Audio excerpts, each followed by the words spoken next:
que c'est impérieux. Merci. Je vous remercie.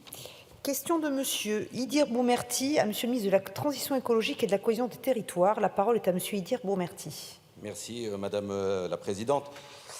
Et en effet, cette question s'adressait au ministre de la Transition écologique et de la cohésion des territoires, mais je suis preneur de vos réponses, Madame la Ministre.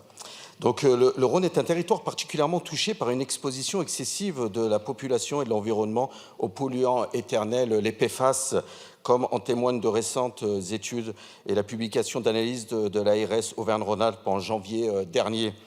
La vallée de la Chimie, important bassin industriel, est ainsi confrontée à une concentration alarmante de PFAS, mettant en péril la santé de ses habitants et l'environnement de manière significative, très significative. Nous savons que les PFAS sont omniprésents dans notre environnement et qu'ils représentent une menace grave pour la santé publique. Les récentes analyses de l'ARS Auvergne-Rhône-Alpes ont montré que les habitants de ces régions sont exposés à des niveaux de PFAS bien au-dessus des normes européennes, ce qui accroît les risques pour leur santé et leur bien-être. Et l'agence a intimé aux collectivités locales de prendre des mesures afin que la population ne soit pas mise en danger par ces expositions.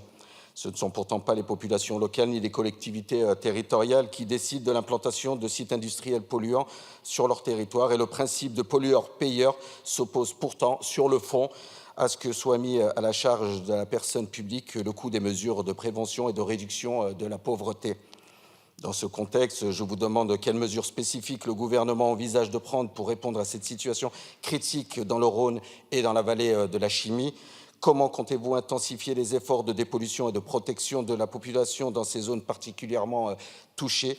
Aussi, pouvez-vous nous garantir que le principe de pollueur-payeur sera appliqué sur le territoire national en matière de lutte contre une exposition excessive aux PFAS? Je vous remercie.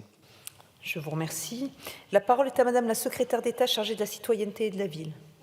Merci Madame la Présidente. Monsieur le député Boumerti, donc je vous apporte une réponse du ministre de la Transition écologique très précise. Les PFAS, juste pour contextualiser, sont une famille de plusieurs milliers de composés chimiques. Si les propriétés de certaines molécules sont bien connues et les connaissances disponibles ont d'ores et déjà abouti à la mise en œuvre de mesures visant à prévenir certains risques associés à leurs usages. Pour l'immense majorité des autres PFAS, les connaissances sont parcellaires.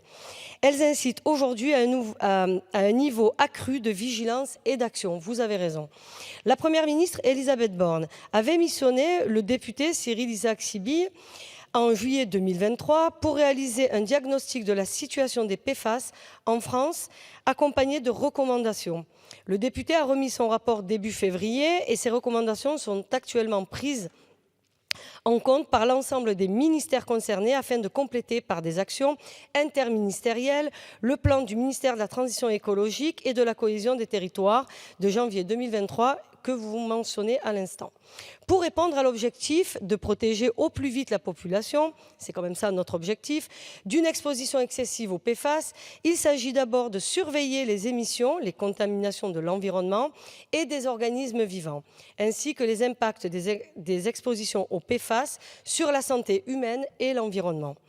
Ainsi, un arrêté du ministère de la Transition écologique du 20 juin 2023 impose déjà la réalisation d'une campagne de mesure des PFAS dans les rejets en eau de nombreux sites industriels. De septembre 2023 à juin 2024, environ 4000 sites devront analyser à 3 reprises leurs rejets pour évaluer leur concentration en PFAS. Il s'agit ensuite de maîtriser les risques pour agir sur l'ensemble des sources, des milieux et à toutes les échelles. Enfin, il nous faut communiquer de façon transparente, vous avez raison, pour donner aux populations concernées les moyens d'agir pour leur santé.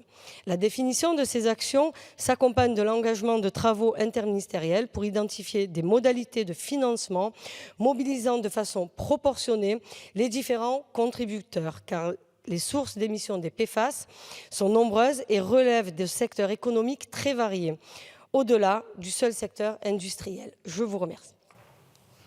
Je vous remercie. Question